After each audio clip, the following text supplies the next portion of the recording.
Muy buenas tardes a todas y todos. Me es grato dirigirme a esta audiencia y sobre todo acompañar a quienes integran esta mesa. Agradezco la presencia de quienes lo integran. Maestra Verónica Lisset Rodríguez Rivera, especialista en responsabilidades administrativas y del Sistema Nacional Anticorrupción y autora de esta gran obra denominada Criterios Jurisprudenciales en el nuevo régimen de responsabilidades administrativas en México. Felicidades.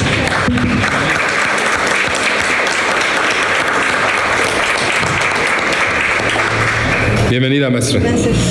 También agradezco la presencia del maestro Alberto Gándara Ruiz Esparza, presidente del Comité de Participación Ciudadana y del Comité Coordinador del Sistema Anticorrupción del Estado de México y municipios. Sea bienvenido, maestro.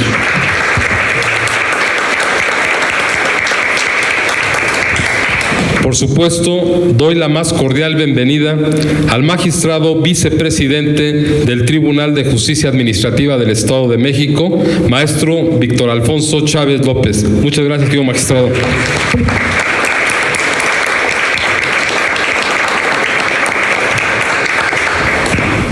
Celebro el momento que aquí nos reúne. Agradezco la invitación que se me formuló para la presentación de una obra que me parece por demás interesante, actual y sobre todo que forma parte del conjunto de textos que nos sirve para entender los criterios de nuestro Poder Judicial en materia de responsabilidades administrativas. Para nosotros, y hablo a título personal como secretario técnico del Sistema Anticorrupción del Estado de México, me resulta sumamente importante. ¿Por qué? Porque obviamente nuestra labor técnica requiere estar actualizados en el conocimiento jurídico, desde la ciencia política, desde la ciencia social, en todo ámbito. Entonces, este tipo de obras, la verdad es que nos enriquecen también nuestro acervo técnico, para que nosotros podamos también dar los mejores insumos a nuestra razón de ser y existir, que es el Comité Coordinador. Así que muchas gracias por su presencia. A quienes están aquí también el día de hoy, gracias por acompañarnos. Señor Contralor, gracias igual por estar aquí con nosotros. Doctora Carla Colín, igualmente. Y todos, no terminaría de mencionarlos. Quienes están también siguiendo esta transmisión, igualmente, gracias por su atención. En este momento damos inicio al programa de hoy. Es un gusto dar la más cordial bienvenida y manifestar nuevamente nuestro agradecimiento por su asistencia al maestro Alberto Gándara Ruiz Esparza, a quien antes de cederle el uso de la palabra, me permito compartir su reseña curricular. Es licenciado en Derecho, maestro en Administración y Políticas Públicas y cuenta con un máster en Políticas Anticorrupción por la Universidad de Salamanca. Su trayectoria profesional se ha desarrollado de manera destacada en el servicio público, en el ámbito académico, la consultoría jurídica especializada y la producción editorial en materia de derecho disciplinario y combate a la corrupción, siendo autor y coautor de los mismos. Actualmente es presidente del Comité de Participación Ciudadana del Sistema Anticorrupción del Estado de México, así como presidente del Comité Coordinador. Previamente se desempeñó como magistrado consultor en la jurisdicción consultiva del Tribunal de Justicia Administrativa del Estado de México, donde fue ponente y capacitador en numerosos foros nacionales e internacionales, dirigidos a tribunales, órganos internos de control y entes de fiscalización. Es autor y coautor de múltiples libros y obras colectivas de referencia en materia de responsabilidades administrativas, sistema anticorrupción y derecho disciplinario. Además de colaborador permanente en revistas jurídicas nacionales e internacionales. Ha sido profesor titular y de posgrado en la Universidad Panamericana y desde hace más de 2 décadas participa como conferencista.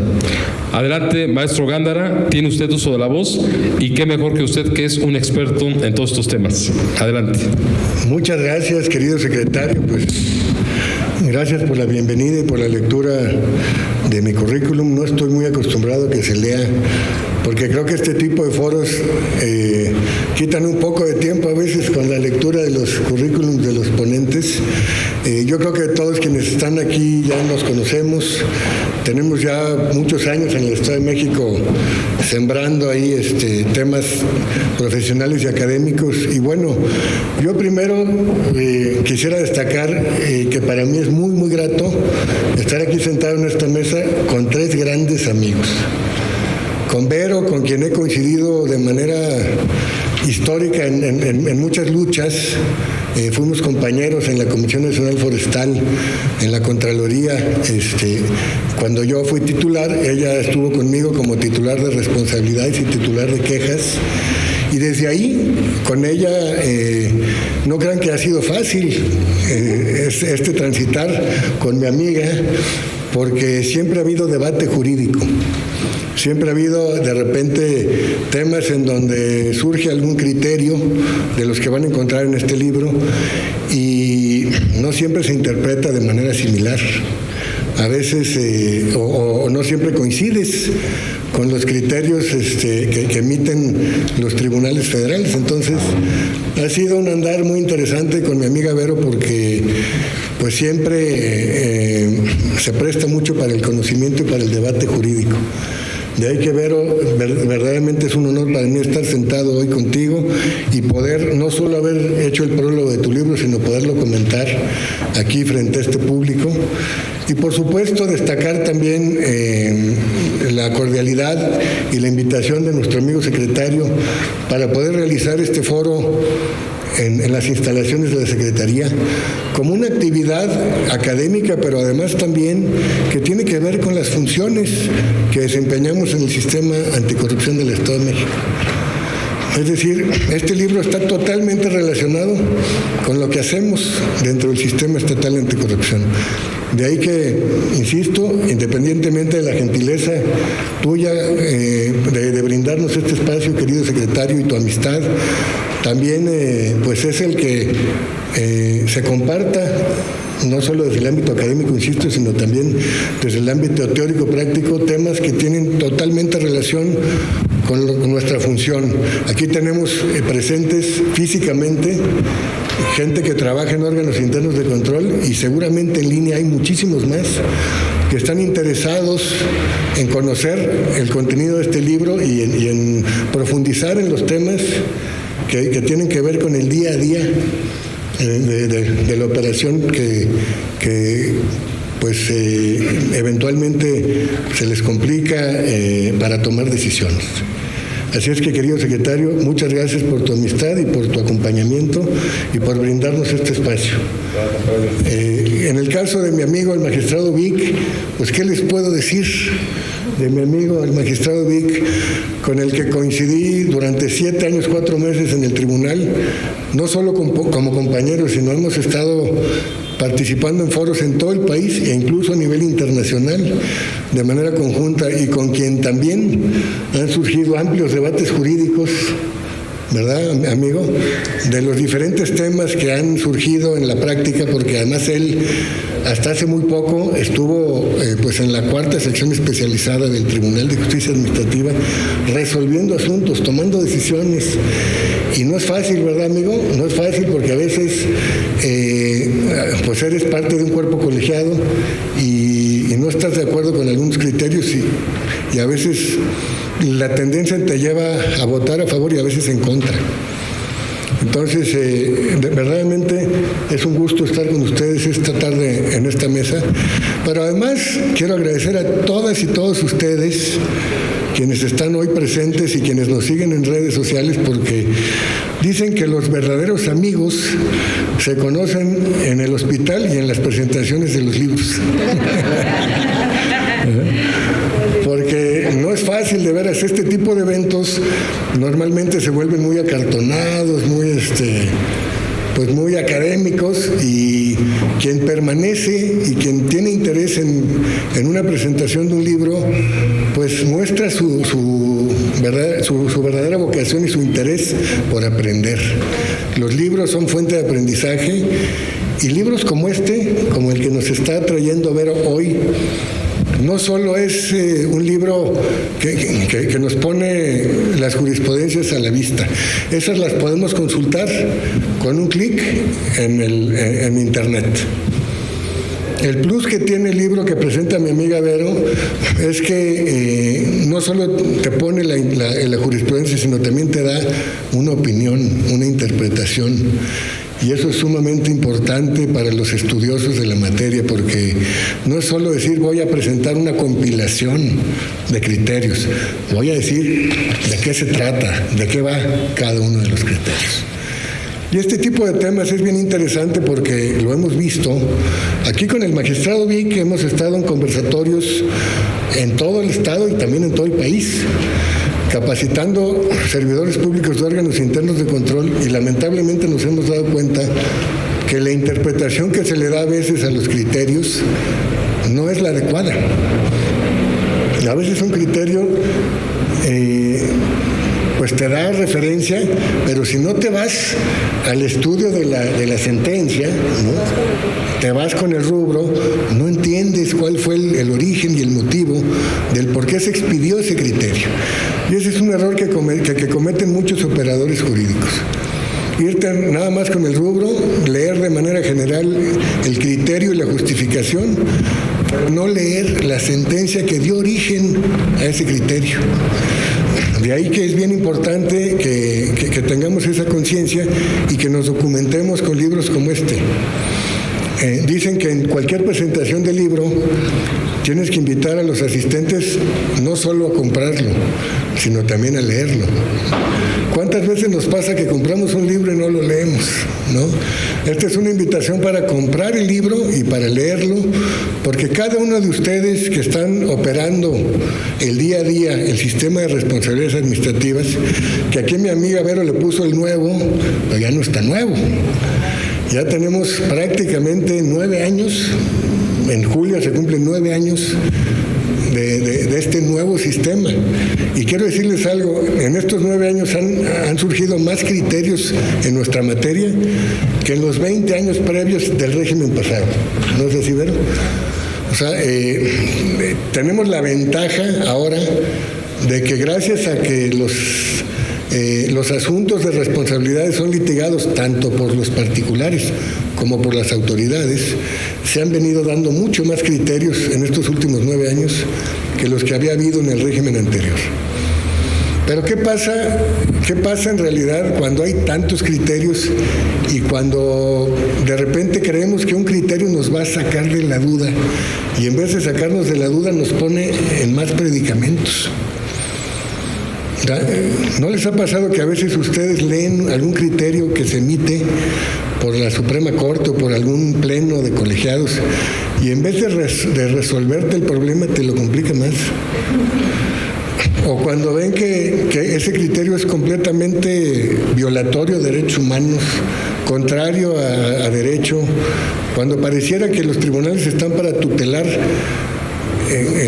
no solo derechos humanos, sino también certeza jurídica para las propias autoridades. Resulta que a veces los criterios no nos dan suficiente carnita para resolver los problemas, ¿no? Y bueno, pues aquí en este libro van a poder encontrar criterios relativos al hostigamiento y acoso sexual, criterios que tienen que ver con el régimen anterior, pero que siguen siendo aplicables al régimen actual, que eso es bien importante destacar. A veces, cuando sale algún criterio del régimen anterior, dicen, ese ya no aplica porque es del régimen anterior. No, ¿qué crees? Que sigue aplicando porque la figura jurídica vigente es igual que la anterior. Entonces, aunque haya salido el criterio del régimen anterior, sigue siendo vigente en el régimen actual. Pero también aborda de manera importante temas que son difíciles como los de violencia sexual contra la mujer, los de hostigamiento y acoso en el servicio público, que ha sido un tema tan polémico que ha ido evolucionando y hasta los que estuvimos en algún momento en contra de que se incorporaran estas figuras en algún momento, la tendencia ha sido que nos volteemos ya ahora a favor. porque pareciera que no es un tema que debe regularse en el servicio público, pero sí debe regularse, porque una conducta de esta naturaleza invade la esfera personal de una persona y le impide realizar su función de manera adecuada. De ahí que es muy importante que tú, Vero, como mujer y como una persona que está involucrada técnicamente en el sistema, impulses estos temas. También vamos a encontrar temas como la declaración de situación patrimonial, que ese es un asunto en el que siempre hay dudas, en qué momento empieza a contar el plazo de prescripción, es una conducta de tracto sucesivo, se consuma de manera inmediata, es un tema que se debe perdonar o no se debe perdonar. Tenemos criterios en donde nos exige ya la jurisprudencia que perdonemos, que evitemos la sanción cuando la conducta fue corregida de manera espontánea, ¿no? Exactamente. Un punto que me recuerda, Vero, cuando el régimen pasado, el catálogo de sujetos obligados, pues era nada más de jefes de departamento para arriba. Ahora están todos y todas las servidoras públicas obligadas a presentar declaración. ¿Y qué pasa, Vero, lamentablemente con los órganos internos de control que se llenan de asuntos de declaraciones patrimoniales y dejan de atender otros temas de mucho más relevancia, ¿no? También tenemos tesis que tienen que ver con los criterios en materia penal que se aplican en materia disciplinaria mutatis mutandi, ¿no? Hasta dónde llega esa invasión del derecho penal en el derecho disciplinario. Tenemos también criterios respecto de la carga de la prueba, ¿no? Todos estos criterios en materia de taxatividad, del interés jurídico del denunciante, que también es una novedad muy interesante de este régimen, porque como ustedes saben, quienes operaron el régimen anterior, el denunciante no tenía interés jurídico y ahora tiene la capacidad de estar impugnando todas las determinaciones que ustedes toman, incluso desde el cierre de la investigación por falta de elementos, y el denunciante puede impugnarles ese acuerdo de archivo, ¿no? También tenemos ahí criterios respecto al recurso de revisión, la diferencia sustancial entre el recurso de revisión fiscal y el recurso de revisión previsto en el 220 de nuestra ley general, que a veces se confunde el recurso de revisión de nuestra ley, que es un recurso ordinario, y el recurso de revisión fiscal, que es un recurso extraordinario, que requiere trascendencia, ¿no? Para importancia y trascendencia para poder transitar. Y pues también muchas jurisprudencias que tienen que ver con los temas de recursos tanto intraprocesales como para resoluciones definitivas. Y en fin, pues es un libro sumamente completo que yo diría que es la Biblia, de veras, el libro de cabecera que debe tener todo operador del régimen de responsabilidades administrativas. No solo de OICES, también quien está interesado en profundizar en el litigio en materia de responsabilidades no puede omitir o no puede dejar de tener esto. Nos hemos encontrado con muchos litigios de abogados improvisados que por no conocer la materia ejercen impugnación en defensa de sus clientes y no le atinan por no estar actualizados con los criterios que se van emitiendo cada viernes en el Semanario Judicial de la Federación. De ahí que, y además quiero decirles para cerrar, para no agarrar mucho el micrófono, que este libro salió hace 15 días y ya vendió sus primeros 500 libros. Es decir, ya ahorita si ustedes lo quieren comprar en línea, ya les va a decir que tienen 15 días de espera para poder tenerlo en sus manos.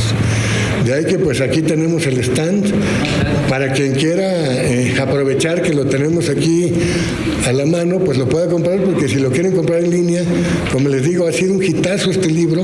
Le decía yo a Ver ahorita que nos reunimos antes de esta sesión, que eso es un tema sin precedentes, ¿eh? Difícilmente un autor tiene la bondad de que publica un libro y a los 15 días se le vende el primer tiraje de 500. de ahí que Vero, te felicito de veras por este esfuerzo.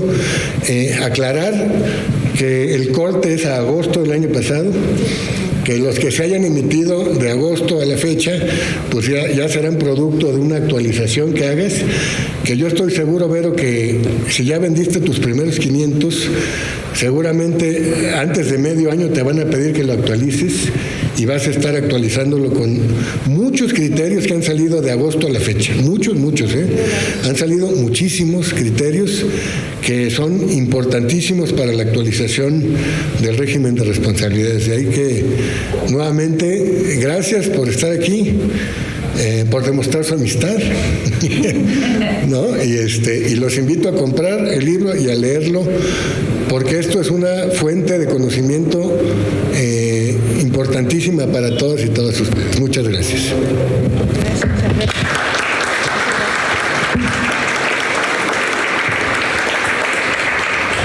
Muchas gracias, maestro Alberto Gándara, gracias por sus comentarios, sus palabras, por mostrar, compartir desde su punto de vista cuál es la importancia de esta obra, que eso es lo más importante, la practicidad, es decir, en qué te va a ayudar.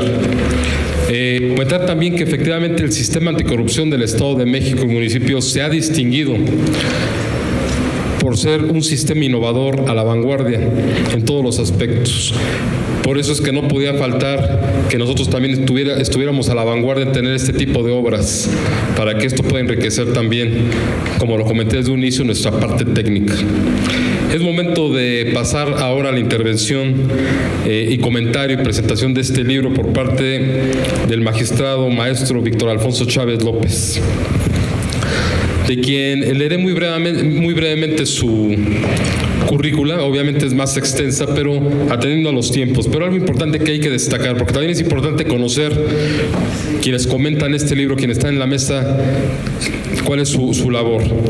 El magistrado Víctor cuenta con una experiencia de 23 años en el Poder Judicial de la Federación y 9 años en el Tribunal de Justicia Administrativa del Estado de México, en donde estuvo adscrito a la 4ª sección especializada en materia de responsabilidades administrativas. Y desde el mes de marzo de 2026 se encuentra adscrito a la 1ª sección de la Sala Superior. Actualmente también es vicepresidente de dicho tribunal. Ha sido profesor de la Facultad de Derecho de la Universidad Autónoma del Estado de México, en el Instituto Electoral del Estado de México, en el Centro de Formación y Profesionalización del Tribunal de Justicia Administrativa de esta entidad, así como en la Universidad de Atlacomulco. Una vez dicho lo anterior, procedo a conceder el uso de la voz. Magistrado vicepresidente, bienvenido. Muchísimas gracias. Muchas gracias a todas y a todos. Me sumo a los comentarios del magistrado Alberto Gándara, ex magistrado, amigo y compañero, ahora presidente del Sistema Anticorrupción. Agradezco la gentileza y el honor a la autora, amiga, por la deferencia que tienes hacia mi persona de comentar tu libro, que es una herramienta fabulosa, como ya lo comentaremos. Y a nuestro anfitrión, mi querido tocayo, Víctor Romero, como compromiso no solamente del papel que como autoridad nos une, sino también como ciudadanos, ¿no? Y me parece que como ciudadanos el cauce académico que nos une y nos vincula a todos, pues es una herramienta fundamental, no solamente para desarrollar nuestras capacidades técnicas y académicas, ¿no?, sino también para aportar nuestra experiencia, nuestra expertise y salvaguardar o fortalecer, mejor dicho, aquellos principios de integridad que muchas veces ya vemos perdidos y que pues, se trabaja día con día en eso, porque cruzando esa puerta pues todos somos viables a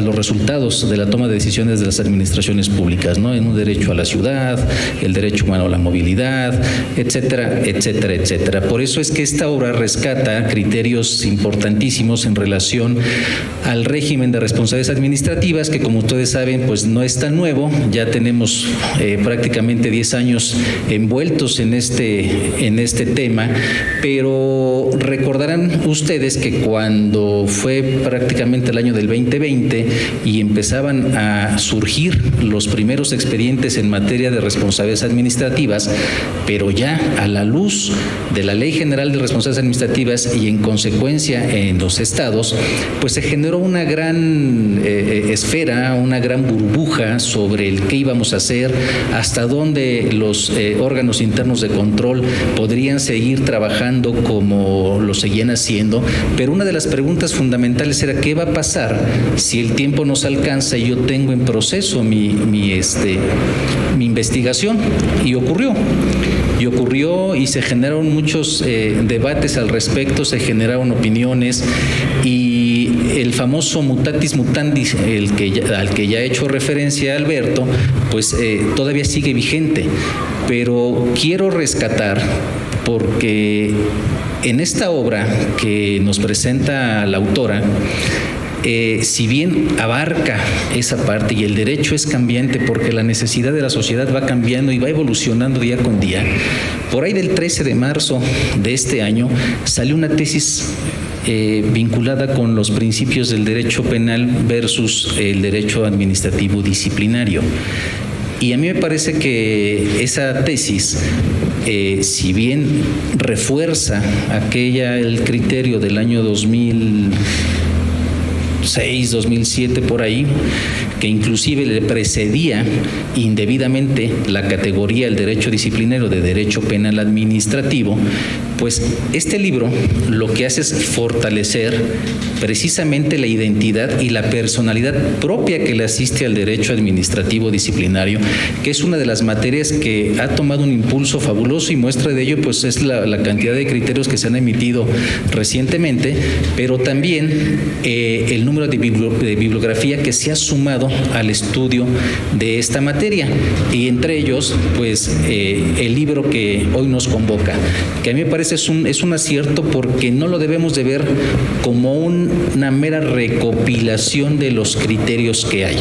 La metodología que utiliza la maestra Verónica, quiero que sepan ustedes, y quienes han sido alumnos de mi amiga en el CEPTRI, tiene una metodología que parece no es visible a primera vista, sino que nos va llevando de la mano respecto de lo que es el derecho administrativo disciplinario en su concepción anterior, y inicia con su viaje jurisprudencial desde 2017 al año 2025, finales del año 2025.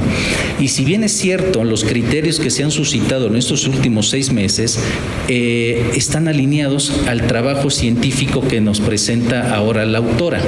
¿Qué quiero decir con esto? Que es un trabajo de vanguardia y que no es una mera sistematización ocurrente de los criterios jurisprudenciales, sino que fueron cuidadosamente elegidos, donde se hace puntual énfasis en donde la mayoría de los operadores disciplinarios encontramos dificultades al momento no solamente de interpretar, sino de aplicar la norma para resolver el caso concreto que tenemos en nuestras manos. Ese es uno de los plus que tiene el gran trabajo que hoy nos convoca. La forma de abordar estos criterios que contiene el libro nos invita a reflexionar sobre el área de derecho cuyo estudio e interés ha incrementado en estos años, en tanto se tocan aspectos primordiales y que tienen alto impacto al interior de los entes públicos. Me refiero en específico a la violencia contra la mujer, al acoso y al hostigamiento sexual, donde la autora pone en contexto las reglas para observarse por parte del operador disciplinario para dar eficiencia y eficacia jurídica en la valoración del testimonio de las mujeres que resienten este tipo de conductas. Pero también encontraremos criterios vinculados con nuestros niños y adolescentes, ahora infancias en el término conceptual, porque en este intercambio de ideas que se ha generado al interior de los conversatorios y al interior de las aulas, cuando se habla de derecho disciplinario, uno de los aspectos recurrentes por parte de nuestros compañeros del órgano interno de control es precisamente cuando hablamos de esas cuestiones de perspectiva de género y la perspectiva de las infancias. Y me parece que el libro nos da una guía y nos permite resolver prima facie ese problema jurídico que se tiene desde que se recibe la denuncia, el tratamiento de la prueba, pero lo más importante, la eficacia de la misma, y sienta las bases para que el mismo operador jurídico pueda obtener otros elementos de prueba que tengan un final jurídicamente viable y que se cumpla en consecuencia con la tarea del sistema.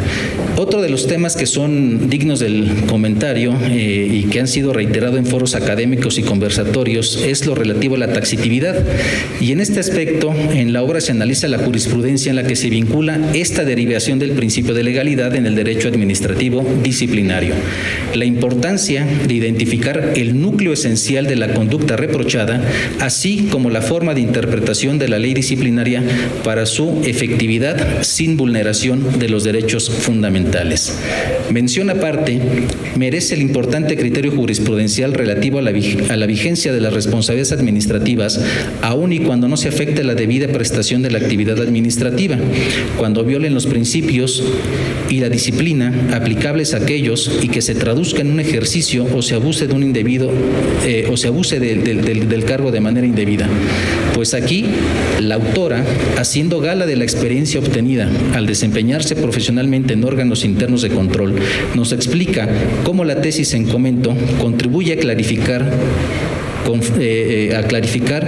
la falta de apego a dichas normas del comportamiento y que pueden derivar en responsabilidad administrativa, cuando además se detecta un beneficio que solo es posible identificar a través de la investidura del servidor público.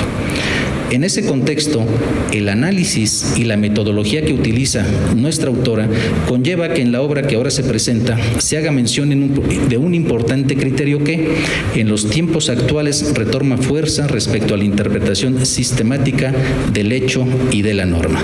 Me refiero al criterio publicado en el año del 2019 y que puede ser localizable bajo el registro digital 20-21-184. En tanto del análisis de este texto, la autora es puntual en mencionar que se reafirma una interpretación flexible y funcional del principio de tipicidad ante la inexistencia de un catálogo normativo, sin dejar de lado los comentarios relacionados con el principio de proporcionalidad en la imposición de las sanciones, donde se debe destacar la importancia del ejercicio razonable entre la gravedad de la conducta y la sanción impuesta.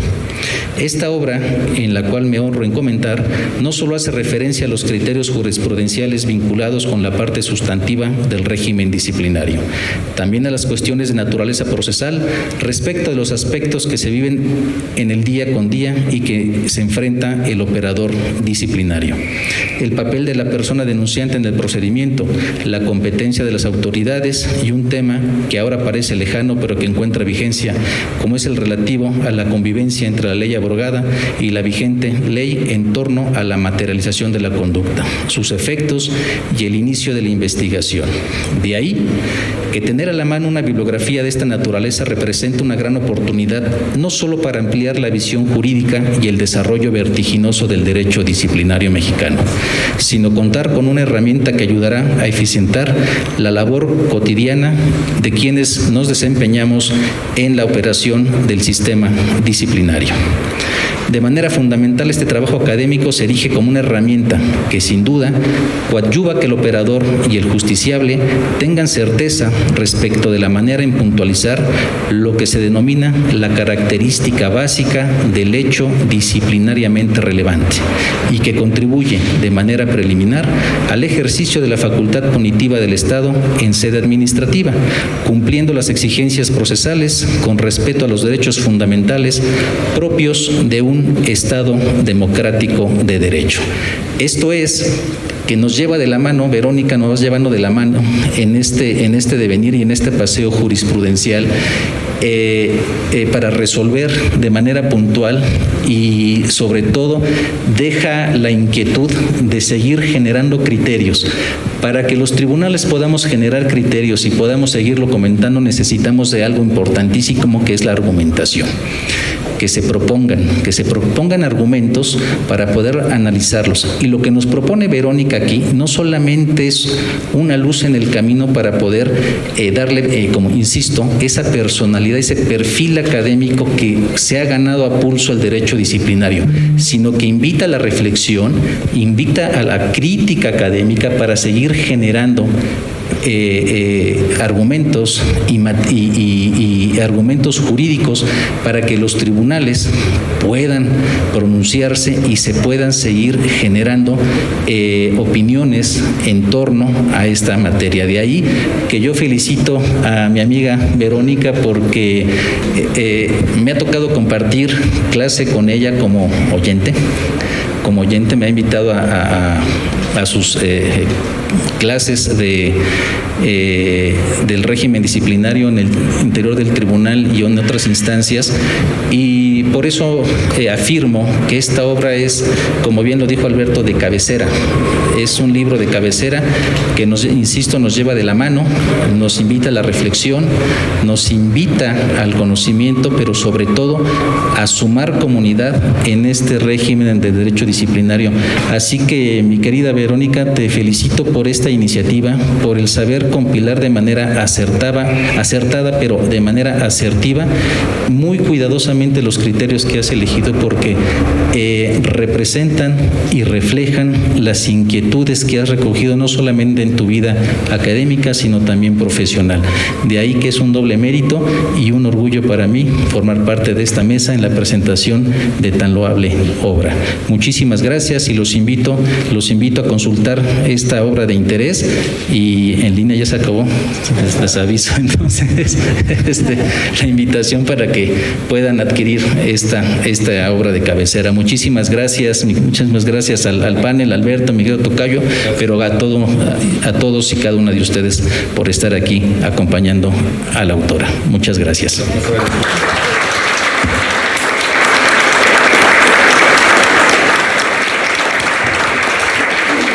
Muchas gracias, estimado magistrado vicepresidente, por sus reflexiones. Y efectivamente, nuestra autora en este libro comentado, se puede decir que nos brinda la posibilidad en este análisis, y además de una manera más ágil, más fácil de también comprender y entender. Ahora pasemos pues a que la autora de este libro nos comente sobre su obra. Es un gusto presentar este libro, resultado del trabajo y dedicación y la visión de su autora, quien ha plasmado en sus páginas una perspectiva sólida y fundamentada. Para ello, nuevamente damos la bienvenida y comento su currículum, que es también muy amplio, pero vamos a tratar de resumirlo en pocas líneas. La maestra Verónica es abogada titulada por la Universidad de Guadalajara. Estudió una maestría en Procuración y Administración de Justicia en el Instituto Internacional de Derecho y del Estado. Asimismo, cuenta con la especialización en Responsabilidades Administrativas y Sistema Nacional Anticorrupción por el Tribunal Federal de Justicia Administrativa. En su trayectoria profesional ha acumulado 28 años de experiencia en la administración pública federal y estatal, de los cuales 18 años han sido en los órganos internos de control federales. También es capacitadora y docente, colaborando con diversas instituciones gubernamentales. Una vez dicho lo anterior, maestra Verónica Lisset Rodríguez Rivera, tiene usted el uso de la voz para la presentación de esta gran obra titulada Criterios jurisprudenciales en el nuevo régimen de responsabilidades administrativas en México. Muchas gracias. Gracias. Muchas gracias. Buenas tardes. Bueno, pues antes que nada quiero agradecerles a todos por estar aquí presentes, los que están aquí en este foro y los que están en línea también. Muchas gracias, queridos amigos, apreciados amigos los tres. Así como ellos mencionaron, pues la verdad yo les tengo mucha estima y afecto, y pues me siento muy honrada que hayan aceptado colaborar conmigo en esta mesa de presentación del libro, y maestro Víctor también pues prestarnos estas instalaciones que coincido pues en que tienen que ver mucho con el tema, ¿no? O sea, realmente las funciones que cada uno desempeñamos desde nuestro ámbito, pues están relacionadas, están interconectadas y además es de suma importancia estarnos capacitando constantemente, ¿no? Entonces, bueno, gracias por el honor y la distinción a los tres. Y bueno, quiero comentarles un poquito respecto de mi libro, pues es un trabajo que me llevó un tiempo recopilar todos estos criterios jurisprudenciales porque, bueno, como bien comenta mis compañeros, pues no es simplemente que estén cada viernes juntándose los criterios que va publicando el Poder Judicial o en su caso también el Tribunal Federal de Justicia Administrativa, porque también de ellos menciono comunicados que emite la Corte, etcétera, ¿no? Sino que es seleccionar cuáles son específicamente de lo que es las responsabilidades administrativas, porque salen de otras materias, salen procesales, pero yo seleccioné exclusivamente los de responsabilidades administrativas. Ahora, en mi defensa le puse nuevo régimen, porque justo empiezo la obra con julio 2017. ¿Por qué? Porque es a partir de que inicia en vigencia la Ley General de Responsabilidades Administrativas, y es que en ese momento histórico, todos los que estábamos como operando este sistema, pues teníamos muchas dudas, esas inquietudes. A mí me tocó estar con Alberto colaborando en el órgano interno de control de CONAFOR y teníamos muchas dudas, inquietudes, expectativas, esto cómo se va a llevar a cabo, nuevas figuras que no venían contempladas en la ley, el defensor de oficio, etcétera, ¿no? Muchas cosas que decíamos, ¿y esto cómo lo vamos a hacer, no? Esta división, esta prohibición, por ejemplo, cuando llegó esta vigencia de la ley, pues yo ostentaba ambas áreas, tanto quejas como responsabilidades, y había una prohibición expresa de que fuera sobre una sola persona. Entonces tuvimos que separar esas áreas. En fin, en la práctica los que veníamos trabajando sí teníamos como muchas dudas, inquietudes que la ley por la simple lectura no las resolvía. ¿Qué teníamos que hacer? Pues generar asuntos, que se empezaran a generar precedentes para que se definieran a través de criterios jurisprudenciales y que en un momento dado vinieran reformas a la ley, ¿no? Muchas reformas no han llegado, ha quedado todo en criterios jurisprudenciales y pues bueno, han llegado incluso reformas posteriores a la ley general que no atienden cuestiones que están ya en criterios y que han complicado en algunos casos a la operatividad de los órganos internos de control. Un ejemplo de ellos, y que van a encontrar en el libro, es el recurso de inconformidad, porque ese en la ley está muy claro y muy establecido para qué es y quién lo puede presentar. Sin embargo, sale la Corte con un criterio a decir, pues el denunciante también lo puede utilizar para impugnar el acuerdo de archivo. Y esto no está contemplado en la ley y no dice qué efectos debe de tener esta resolución a este recurso, ¿no? Lo que comentabas, Alberto, del interés del denunciante.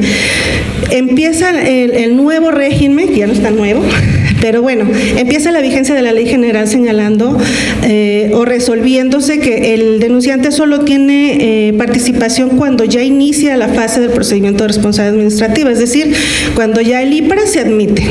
Antes no, solamente presenta su denuncia y en el mejor de los casos le notifican que su asunto o se archivó o se turnó, ¿no? Cualquiera de los dos supuestos. Entonces, el denunciante seguía tratando de impugnar esta situación a través de un amparo indirecto y con base en los criterios del régimen anterior, pues le negaban el amparo porque carecía de interés jurídico, había sendas jurisprudencias. Al principio de este nuevo régimen se seguía resolviendo igual, hasta que de repente empiezan a cambiar su postura, y esto es porque muchos ciudadanos a través de sociedad civil, a través de despachos jurídicos, etcétera, empiezan a decir, bueno, ¿y por qué no me vas a dar la calidad de interés jurídico si yo soy un ciudadano? Estamos en un sistema nacional anticorrupción donde lo presiden ciudadanos, donde el ciudadano tiene mucha más participación activa en este nuevo sistema. ¿Por qué no puedo impugnar esta determinación?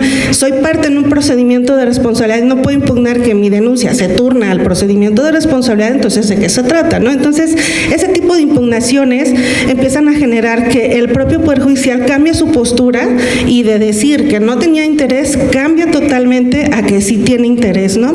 Entonces, bueno, como lo comenta el magistrado Víctor, pues sí, yo los voy llevando de la mano un poco de cómo cada viernes iban saliendo criterios, no son todos los que salían los viernes, sería una cantidad impresionante de hojas, pero sí los que yo seleccioné que me pareció importante, que resuelven tópicos relevantes específicamente de las responsabilidades administrativas.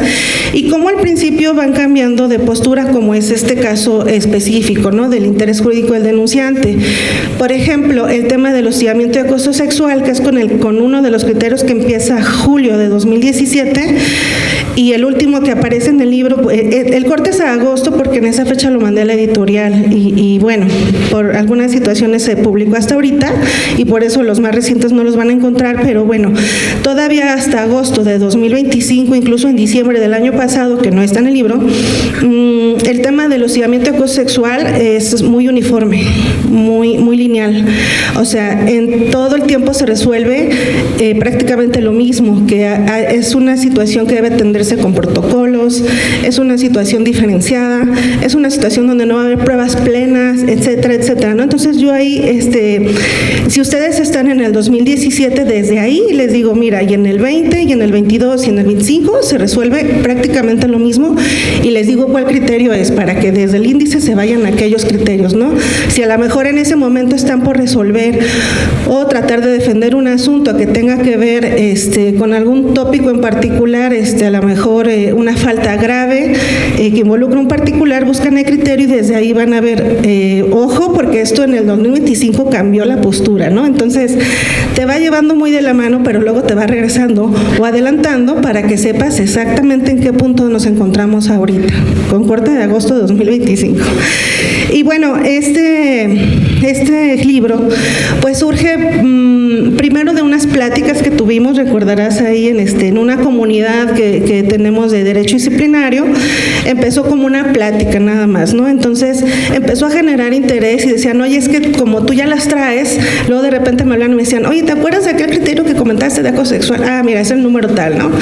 Y ese video pues tuvo muchas reproducciones porque pienso yo que es útil, pues porque realmente es más fácil encontrarlo desde un índice a que busques en el semanario, porque a veces puede estar uno ahí mucho rato buscando con palabras claves, pero además porque yo ya les doy un punto de vista de esa interpretación, pero además la vinculo si en el nuevo o en el régimen anterior, qué es lo que se resolvía respecto de ese tópico en particular que están consultando, ¿no? Entonces, bueno, me parece que es una obra que va a resultar práctica, útil para el día a día de nuestras actividades, ya sea en un órgano interno de control, ya sea como defensor de oficio, que es una figura que de hecho también se menciona en el libro. Vienen unos criterios que empiezan en Coahuila, donde se habla de que la defensa del defensor de oficio, pues debe de ser obligatorio, aunque el presunto responsable no lo quiera, sea abogado, sea juez, ¿no? Fue aquel primer criterio de Coahuila. Y al final de lo que es este tópico del defensor de oficio, pues la Corte dice que no. Entonces, para que vean cómo va cambiando la postura y cómo se van resolviendo estos temas, ¿no? Este tema también se los comento porque hago también mención de que pues eso es lo que resuelve la Corte, pero no quiere decir que pueda hacer lo correcto o que la parte académica esté de acuerdo en este tipo de resoluciones de la Corte, ¿no? Totalmente. No, totalmente. Gracias, Vero, por pasar el micrófono. Pero es que tú eres uno de los detractores de ese criterio. Podemos empezar un diálogo para contradecir muchos de los criterios que están en tu libro y los que han venido surgiendo de manera reciente. Por ejemplo, pues el criterio que salió apenas el viernes pasado, en donde un pleno de tribunales del primer circuito le impide al Tribunal Federal de Justicia Administrativa analizar de oficio las cuestiones que sean tendientes para absolver al servidor público porque se acredita su inocencia, poniendo el plurito de que si no es el servidor público quien impugna, no se puede analizar de oficio. Eso es absolutamente contradictorio y violatorio a la propia ley de responsabilidades, a la convencionalidad y a lo que la propia ley señala en otros artículos. Pues de repente en los plenos de tribunales y hasta la Corte, quiero decirlo, estamos en un evento académico y se vale criticar todo. Hasta la Corte a veces interpreta las disposiciones de manera literal y olvidándose de que este sistema es un sistema garantista Y el combate a la corrupción, la intención de sancionar servidores públicos que cometen infracciones es muy legítima, pero siempre respetando el debido proceso y los derechos humanos. Y a veces parece que la Corte y algunos tribunales se orientan más bien a decir el servidor público es culpable desde que lo citas. Y ya no hay manera, ¿no? Aunque se defienda mal, no hay manera de que haya algún beneficio para él. Entonces, eso es un chip que ustedes que están trabajando en órganos internos de control, aunque nos diga la jurisprudencia alguna otra cosa, ustedes siempre tienen que tener presente que tienen la carga de la prueba. Y que independientemente que el servidor público haga o no una buena defensa, ustedes tienen que analizar de oficio si el IPRA viene bien sustentado, si el IPRA trae suficientes elementos para sancionar. A veces decimos en nuestras resoluciones que el servidor público no logró desvirtuar la falta. En vez de decir el Estado acreditó más allá de toda duda razonable su responsabilidad. Entonces, así como este criterio, Vero, también pues hay otros que aparentemente han resuelto temas como el de la certeza jurídica en la notificación para la interrupción de la prescripción y no lo resuelven, porque se olvidan que en las estructuras gubernamentales hay distintos esquemas y no siempre el titular de la unidad investigadora está en la puerta de al lado que el de la sustanciadora.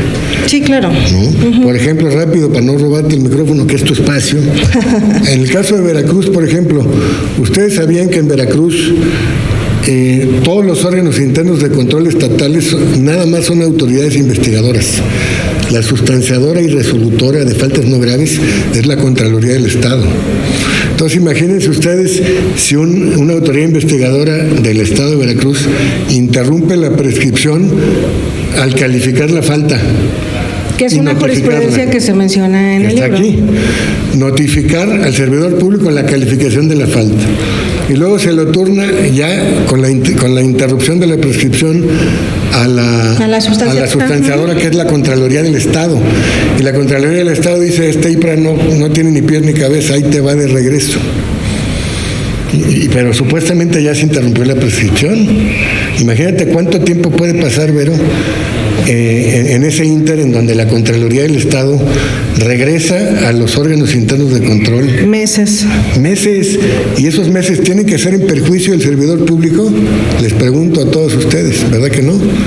Entonces, a veces pensamos que esos criterios ya resolvieron temas y no, la práctica rebasa a veces la realidad de esas jurisprudencias en donde aparentemente ya nos resolvieron alguna cuestión que teníamos de falta de certeza, pero en realidad no. Precisamente esa jurisprudencia lo que resolvía es que sí se tenía que interrumpir la prescripción en cualquiera de estos tres momentos que mencionaba la ley general. ¿Por qué? Porque en el régimen anterior era clarísimo y había muchas jurisprudencias al respecto que únicamente cuando se le notificaba el citatorio al presunto responsable. Sale la ley y nos dice, bueno, o también cuando califiques, bueno, también cuando emitas el IPRA. Entonces dices, bueno, ¿cuál es? ¿No? Al principio, antes de que saliera esta jurisprudencia, pues se interpretaba de muchas maneras y casi toda era asimilándonos al régimen anterior, es decir, hasta que se notificaba el citatorio. Viene la Corte, valida que son estos tres momentos, cualquiera de los tres, siempre y cuando se le notifique el presunto responsable. Entonces ahí teníamos a las autoridades investigadoras notificando la calificación de la falta para efectos de interrumpir la prescripción. Entonces eso generaba muchas cosas en la práctica como esta que bien mencionas, o bien que al otro día ya tenías ahí al presunto responsable y yo, ¿por qué? A ver, ¿de qué se trata? ¿Qué me estás? Porque no es un emplazamiento, es ahí te va para interrumpir mi prescripción, pero no era un citatorio como tal, ¿no? Porque todavía no iniciaba el procedimiento, una vez ni iniciaba, ¿no? Entonces, bueno, sí se van resolviendo muchas cuestiones, algunos criterios jurisprudenciales, pues no necesariamente se resolvían, sí el tópico, sí la validación de los momentos con la condicionante de que fuera notificado el presunto, pero operativamente ponían un poco en jaque a las autoridades autoridades, ¿no? Otro ejemplo es el recurso de revocación, que desde hace muchos años, históricamente en el régimen anterior, pues es un recurso optativo en sede administrativa que casi nadie agotaba. ¿Por qué? Porque en sede administrativa estadísticamente es muy difícil que puedas revocar una revocación. Te lo resuelve prácticamente la misma autoridad. O sea, sí el titular del órgano de control, pero quien proyecta es quien emitió la resolución. Entonces, difícilmente se la va a autorrevocar, ¿no? Pregúntales a los 6.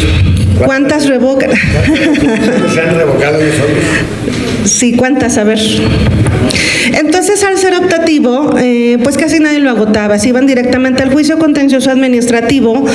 Se empiezan a generar impugnaciones por interpretación de esta porción normativa, donde decían si es optativo o no es optativo, se generan contradicciones, se termina resolviendo y todos decíamos, pues va a ser optativo, ¿no? Y nada.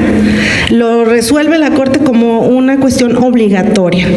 Entonces, hubo incluso personas a quienes agarró la publicación un viernes, empezaba en vigencia el lunes, justo se les vencía el plazo para presentar un recurso de revocación, siendo que ellos estaban tranquilos porque su defensa la iban a hacer valer mediante un juicio contencioso administrativo, así que ahí los tienen trabajando el fin de semana para hacer sus recursos de revocación. Entonces ahora es una cuestión obligatoria y es algo que cambió totalmente. O sea, históricamente traíamos el chip de que es optativo, ni lo agotes, y ahora ya se tiene que agotar, porque si no se agota, tu juicio contencioso no va a prosperar, ¿no? Entonces, bueno, son y varios ejemplos que, como bien dice el magistrado Víctor, yo los voy llevando de la mano. Es una cuestión histórica de Julio, de manera cronológica, pero además con menciones, interrelaciones entre lo que se resuelve en el mismo régimen, si es que cambian de postura, o con el régimen anterior, ¿no? Una comparación de cómo se resolvía antes y cómo es ahora. Por ejemplo, en el caso del denunciante, que ya se resolvió que sí tiene interés jurídico, incluso hay una jurisprudencia que te dice que hasta puede ser tercero en un juicio contencioso administrativo, es decir, le dan entrada desde la impugnación del archivo o bien de la calificación en caso de que sea no grave, es parte en el procedimiento de responsabilidades, es parte en el juicio contencioso administrativo, pero la Corte dice no tiene acceso a la carpeta de investigación, o sea, no es coadyuvante de la autoridad investigadora, ¿no? Entonces, todo este tipo de cosas las van a encontrar en este libro, que yo sinceramente espero que les resulte de interés, les resulte algo práctico, que de entrada, buscando algún tópico en particular, lo encuentran en el índice y de ahí los va guiando a los otros criterios que hablan del mismo tópico que en ese momento estén consultando, que sea de su interés, ¿no? Y bueno, en general, todo lo que se habló en específico de responsabilidades administrativas en este periodo, ¿no? Bueno, pues de mi parte sería todo, espero que les resulte interés. Aquí está nuestro querido compañero de la editorial, porque sí les comento que si lo piden en línea, que es la opción de comprarlo, para los que nos están viendo a distancia, sí está tardando un poquito porque estamos en una reimpresión. Muchas gracias y bienvenidos. Gracias.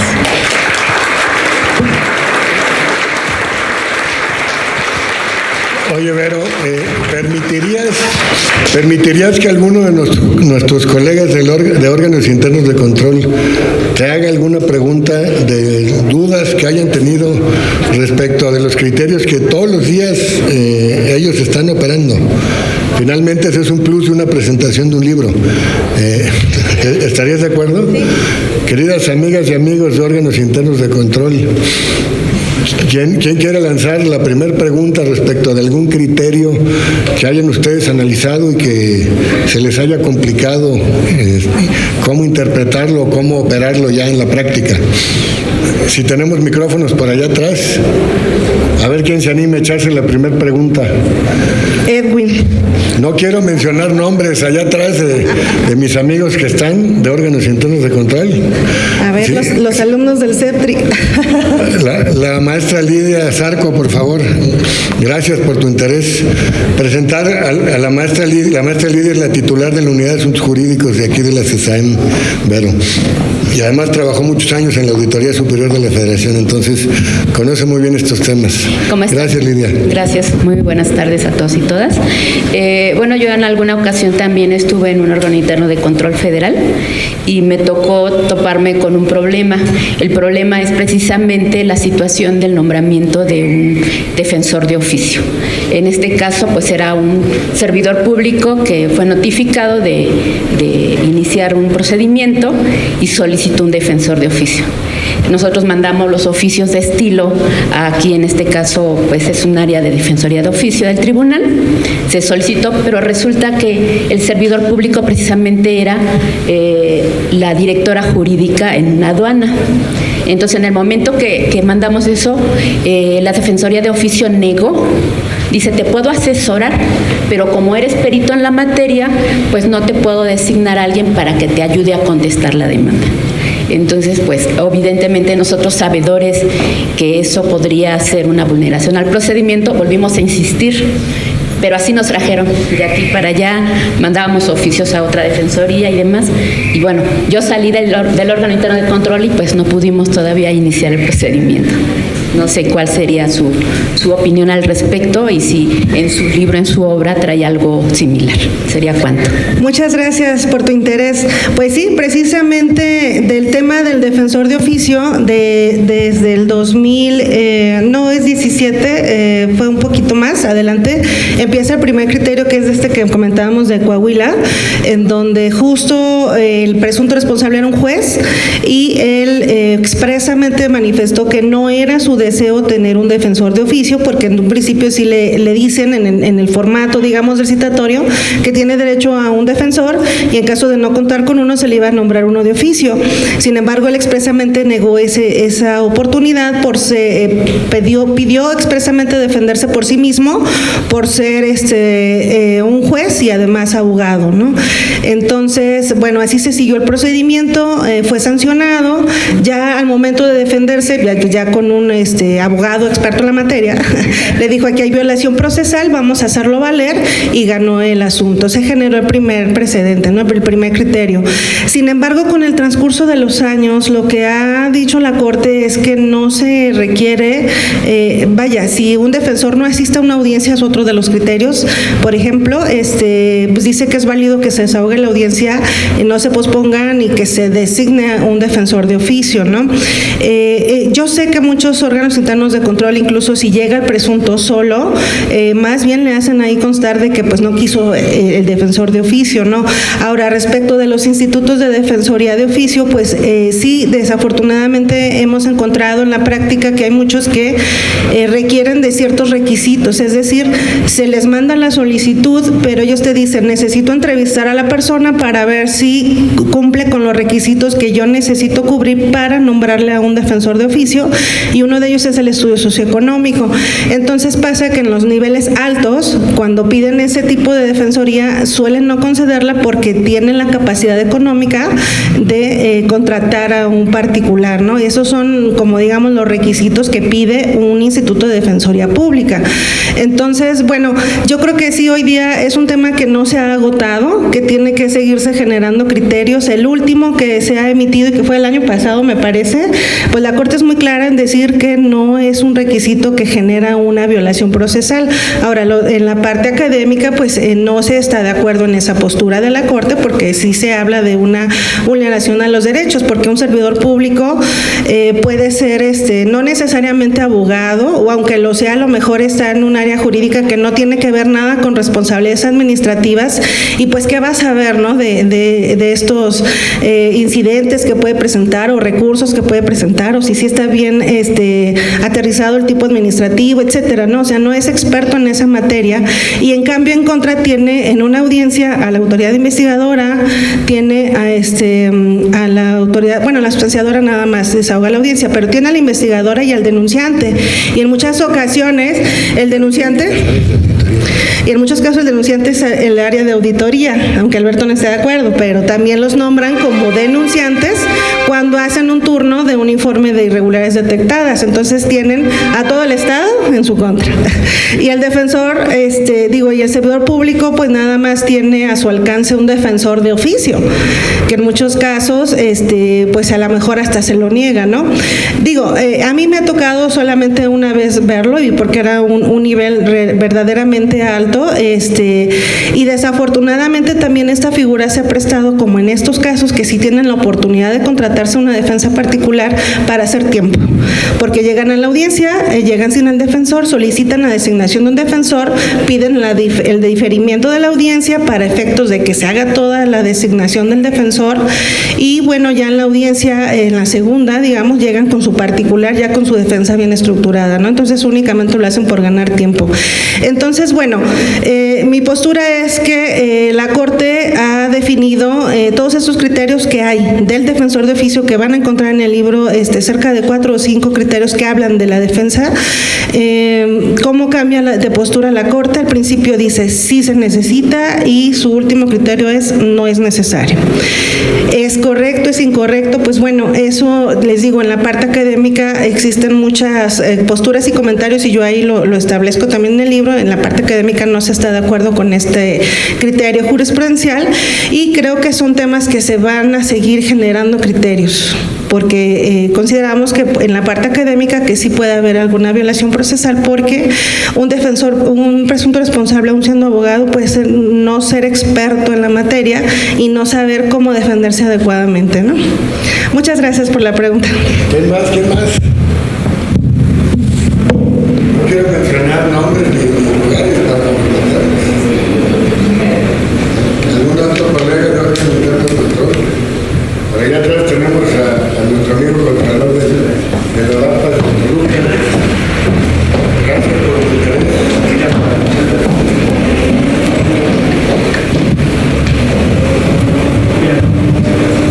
Muy buenas tardes. Quisiera preguntarle cuál es su opinión en cuanto a la prescripción. Es decir, un asunto en específico derivado de una auditoría del 2021 específicamente. Generan el citatorio en el 2024, antes de que era una falta no grave, se interrumpe la prescripción, producto de que se inicia un incidente de nulidad en contra de la notificación, y obviamente al revisar el IPRA pues trae sus defectos en cuanto a que no señala fecha de materialización de manera específica de cada una de las observaciones, y obviamente ante ese litigio que ahorita ya está en litigio en un tema de Tribunal Federal, pues ya lleva 2 años en el litigio, y la falta presuntamente ocurrió desde el 21. Entonces, si es una falta no grave, ahí ¿cuál va a ser el criterio en cuanto a la prescripción, en cuanto a la sanción? Que dice que la sanción tendrá, prescriben en 3 años las no graves, y obviamente para efectos de la resolución, y si está en la prescripción, obviamente esa inactividad pudiera generar una caducidad quizá a favor del presunto.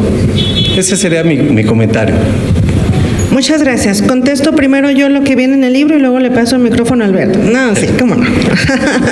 Bueno, de los criterios que vienen mencionados, pues precisamente hay algunos que hablan del tema de la prescripción. Yo creo que el más relevante es que resuelve la Corte, en el que señalan los momentos en que se interrumpe la prescripción, y que haciéndolo por parte de las autoridades investigadoras a través del acuerdo de calificación, pues se generan un problema después, porque vienen impugnaciones del presunto responsable a través de un recurso de inconformidad que no está hecho para eso, pero es el único que se tiene en la ley, en fin, ¿no? Bueno, ¿qué pasa una vez que se interrumpe la prescripción? Pues digamos que se pausa en cuanto al número de días que hayan transcurrido según si la falta sea grave o no grave, y se reanuda su cómputo del plazo una vez que ya se dan las condiciones para que se reanuden, es decir, a lo mejor se declara la nulidad del asunto, pero para efectos podría ser para que se vuelva a iniciar a lo mejor el procedimiento, pero digamos que vuelven a contar, es decir, si lo interrumpiste faltando una semana a que se configuraran los 3 años o 5 años en su caso, se reanuda el plazo de la prescripción, pues nada más te queda esa semana. Y si hablamos de una nulidad para efectos, si te da la posibilidad de volver a iniciar el procedimiento, pues ya no te dan los tiempos, ¿no? Ahora, en el caso particular que mencionas, bueno, la caducidad sabemos que es a los 6 meses de inactividad procesal a petición del presunto responsable. Pero en este caso, me parece que mencionaste que hay una impugnación de por medio, ¿no? Entonces, hasta que se resuelva, se podría hablar de que se empiece a contar el plazo para uno u otro, ¿no? Que en este caso primero tendría que ser la caducidad. Entonces, bueno, el tema de la prescripción, y luego acuérdense que hay una propuesta para que la falta grave sea, ¿qué? ¿Indefinida o qué? No, bueno, había por ahí para que las faltas graves fueran imprescriptibles. Imprescriptibles, así es. Digo, esa es una propuesta que está ahí en discusión, no se ha dicho si va o no va, pero desde mi punto de vista, en este caso en particular que comentas, hasta en tanto se resuelva ese incidente, podríamos hablar de si se transcurre o no el plazo. El plazo es muy claro, o sea, sí debe de haber muy puntualmente una fecha exacta en que se configura la falta para que al día siguiente surte sus efectos y se empiecen a computar los plazos que correspondan. Si la autoridad no tiene la claridad de cuándo se cometió y se materializó la falta, pues ahí definitivamente es un asunto que se va a venir abajo, ¿no? Tendría que tener mucha claridad para que empiece a computarse el plazo. No sé, ¿qué piensas? Bueno, muy bien.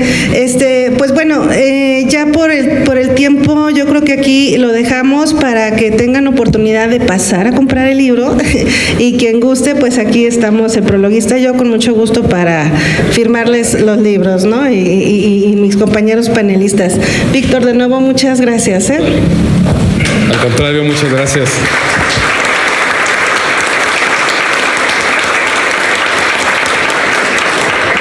Muchas gracias. Bueno, pues muchas gracias a todos quienes siguieron la transmisión a distancia, a quienes estuvieron en esta mesa, en este evento. Qué interesante es que en este lugar hemos tenido eventos de todo tipo en el tema del combate a la corrupción. Entrega de premio distintivo anticorrupción, hemos debatido estrategias, indicadores, estudios de percepción, diagnósticos y más.